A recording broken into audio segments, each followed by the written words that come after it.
कोलकाता कांड को लेकर लोगों का गुस्सा थमता हुआ नजर नहीं आ रहा है, जिसकी वजह से पश्चिम बंगाल की मुख्यमंत्री ममता बनर्जी की टेंशन लगातार बढ़ी हुई है। अभी तक तो पश्चिम बंगाल में विपक्षी पार्टियां ममता बनर्जी के खिलाफ सड़कों पर उतरी थी, लेकिन अब ममता बनर्जी की पार्टी के सांसद ही उनको मुसीबत में डाल रहे हैं। कोलकाता के डॉक्टर कांड को लेकर टीएमसी में इस्तीफों की झड़ी लग गई है, लेकिन हद तो तब हो गई जब इतना सब कुछ होने के बावजूद भी ममता बनर्जी के राज्य में दुष्कर्म जैसी घटनाएं रुकने का नाम नहीं ले रही हैं। तो चलिए पूरी कहानी आपको बताते हैं कि आखिर किसने ममता बनर्जी की मुश्किलें बढ़ा दी हैं। नमस्कार, कैपिटल टीवी में आपका स्वागत है और मैं आपके साथ प्रिया बिस्ट। टीएमसी सांसद ने ही बढ़ाई सीएम ममता की मुश्किलें।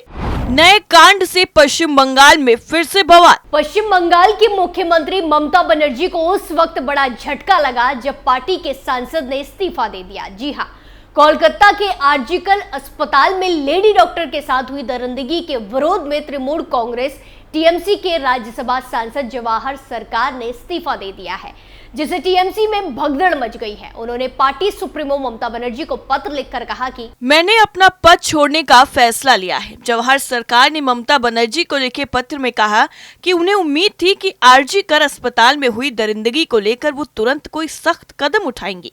वो पुरानी ममता बनर्जी की तरह इस पर एक्शन लेंगी, लेकिन उन्होंने तुरंत कोई ठोस कदम नहीं उठाया। कदम उठाया भी तो बहुत देर हो चुकी थी। इतना ही नहीं, जवाहर सरकार ने उम्मीद जताई कि राज्य में जल्द ही शांति बहाल होनी चाहिए और दोषियों को सख्त सजा मिलनी चाहिए। उन्होंने कहा कि आरजीकर अस्पताल में हुई भयानक घटना के बाद से पीड़ित हूं और ममता बनर्जी की पुरानी शैली में आंदोलनकारी जूनियर डॉक्टर के साथ आपके सीधे हस्तक्षेप की उम्मीद कर रहा था, लेकिन ऐसा नहीं हुआ। सीएम ममता को लिखे अपने पत्र में जवाहर सरकार ने पार्टी में भ्रष्टाचार का भी मुद्दा उठाया, जिससे ममता बनर्जी की पार्टी और नेताओं में जबरदस्त घमासान देखने को मिल रहा है। जवाहर सरकार ने कहा कि पंचायत और नगर पालिकाओं में स्थानीय स्तर के पार्टी नेताओं ने भारी संपत्ति अर्जित की है, जिससे बंगाल के लोगों को नुकसान हुआ है। पूर्व प्रिंसिपल पर खुलासा। वहीं दूसरी तरफ मेडिकल कॉलेज के पूर्व प्रिंसिपल संदीप घोष के खिलाफ अनियमितताएं मामले में नए खुलासे हुए हैं।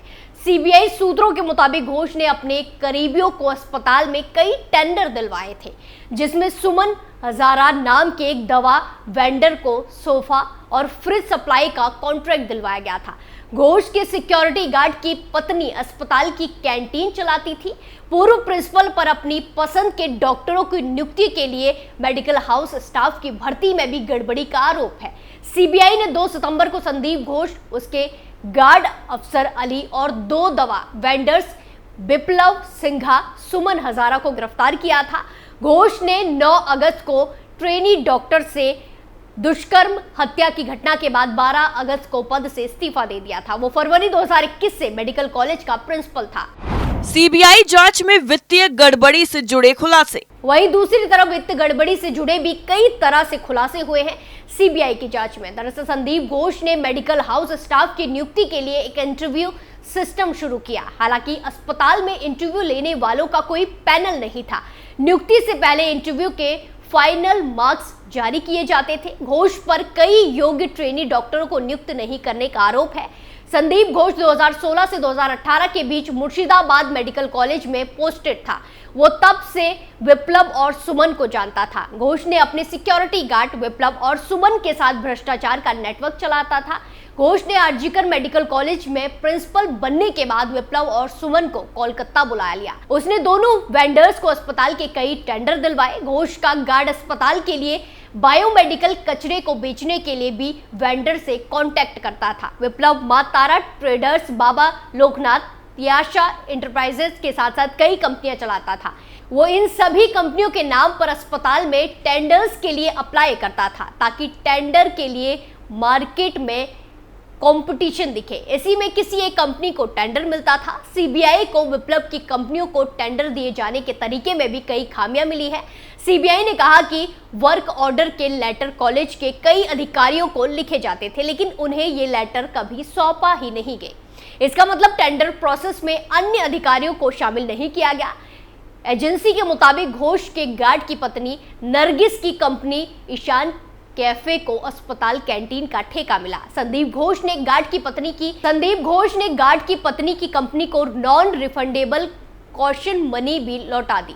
टीएमसी का अपने ही नेता पर एक्शन। इससे पहले कोलकाता के आरजीकर मेडिकल कॉलेज और अस्पताल में महिला डॉक्टर से हुई दरिंदगी की बाद भी कुछ ऐसे देखने को मिला जिससे सियासी बवाल मचा हुआ है। दरअसल भारतीय जनता पार्टी इस मुद्दे पर पश्चिम बंगाल की मुख्यमंत्री ममता बनर्जी के इस्तीफे की मांग कर रही है। ममता बनर्जी भी बीजेपी के वार पर पलटवार करते हुए प्रधानमंत्री नरेंद्र मोदी पर सवाल उठा रही है। इसी क्रम में तृणमूल कांग्रेस के कई नेताओं के साथ साथ सीएम ममता बनर्जी पर भी प्रदर्शनकारियों और डॉक्टरों को धमकाने के आरोप लगे। हाल ही में तृणमूल कांग्रेस के नेता और पूर्व पार्षद आतिश सरकार ने भी प्रदर्शनकारियों को धमकी दी, जिसका वीडियो सोशल मीडिया पर वायरल हुआ था। टीएमसी ने लिया एक्शन। ममता सरकार ने पार्टी नेता और पूर्व पार्षद आतिश सरकार पर बड़ा एक्शन लेते हुए उन्हें 1 साल के लिए तृणमूल कांग्रेस से निलंबित कर दिया है। वायरल वीडियो में आतिश सरकार एक राजनीतिक बैठक को संबोधित करते हुए प्रदर्शनकारियों को धमकी देते हुए नजर आ रहे हैं। मीडिया रिपोर्ट्स के मुताबिक आतिश सरकार अशोकनगर के 12 नंबर वार्ड के पूर्व पार्षद थे। हालांकि उनकी पत्नी इसी वार्ड से वर्तमान पार्षद है। कोलकाता के आरजीकर मेडिकल कॉलेज और अस्पताल की घटना के विरोध में आयोजित एक सभा में आतिश सरकार ने ममता बनर्जी के खिलाफ बोलने वालों को धमकी दी। मीडिया रिपोर्ट्स की माने तो आतिश सरकार ने कहा कि टीएमसी के लोग सड़कों पर हैं, इसीलिए सावधान रहो। अगर हमने अपनी मां बहनों की विकृत तस्वीरें आपके दरवाजे पर टांग दी तो क्या आप उसे हटा पाओगे? अगर हम बोलने लगे तो अपने घरों से निकल पाओगे क्या? आतिश सरकार की धमकी वाले वीडियो वायरल होने के बाद ही बंगाल के साथ साथ देश के अन्य राज्यों में तत्काल एक्शन लिए जाने की मांग ने जोर पकड़ लिया। लोग आतिश सरकार पर सख्त एक्शन लेने की मांग करते हुए प्रदर्शन भी कर रहे थे। कोलकाता पुलिस पर पीड़ित के पेरेंट्स के 2 आरोप। जब तक अंतिम संस्कार नहीं हुआ 300-400 पुलिस वालों ने हमें घेर रखा था, लेकिन अंतिम संस्कार हो जाने के बाद वहां एक भी पुलिस वाला नहीं दिखा। परिवार क्या करेगा, कैसे घर जाएगा? पुलिस ने कोई जिम्मेदारी नहीं ली। जब घर में बेटी का शव माता पिता के सामने पड़ा था और हम आंसू बहा रहे थे, तब पुलिस पैसे दे रही थी। क्या यही पुलिस की मानवता है? पुलिस कह रही थी कि उन्होंने अपनी सारी जिम्मेदारियां पूरी कर दी हैं। क्या इसे ही जिम्मेदारी निभाना कहते हैं? एक और घटना से दहला पश्चिम बंगाल। कोलकाता के आरजीकर मेडिकल कॉलेज और अस्पताल में डॉक्टर की घटना के बाद फैले आक्रोश के बीच पश्चिम बंगाल से एक और जघन्य वारदात की जानकारी सामने आई है। अब हुगली जिले के हरिपाल में एक 15 साल की नाबालिग लड़की के साथ दरिंदगी का मामला सामने आया है। पीड़िता जो ट्यूशन के लिए घर से निकली थी, अर्धनग्न और बेहोशी की हालत में सड़क पर पड़ी मिली।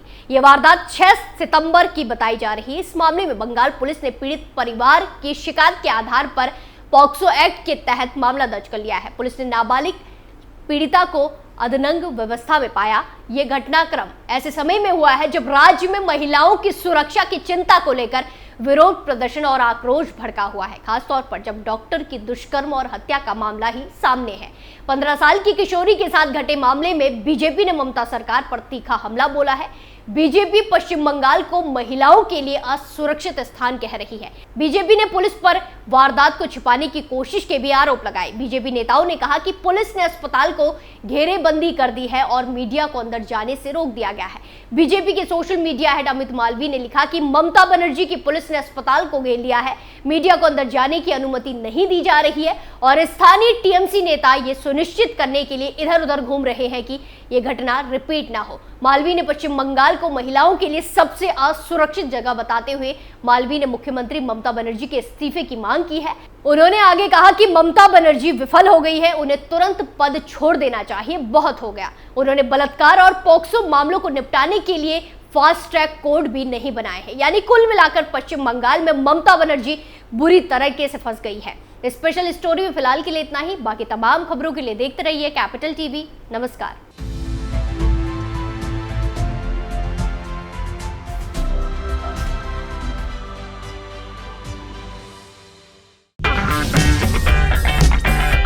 अगर आपको हमारा वीडियो पसंद आया हो तो इसे लाइक करें, हमारे चैनल को सब्सक्राइब करें और हाँ, बेल आइकन दबाना ना भूलें ताकि आप तक हमारे वीडियो की नोटिफिकेशन पहुंचती रहे।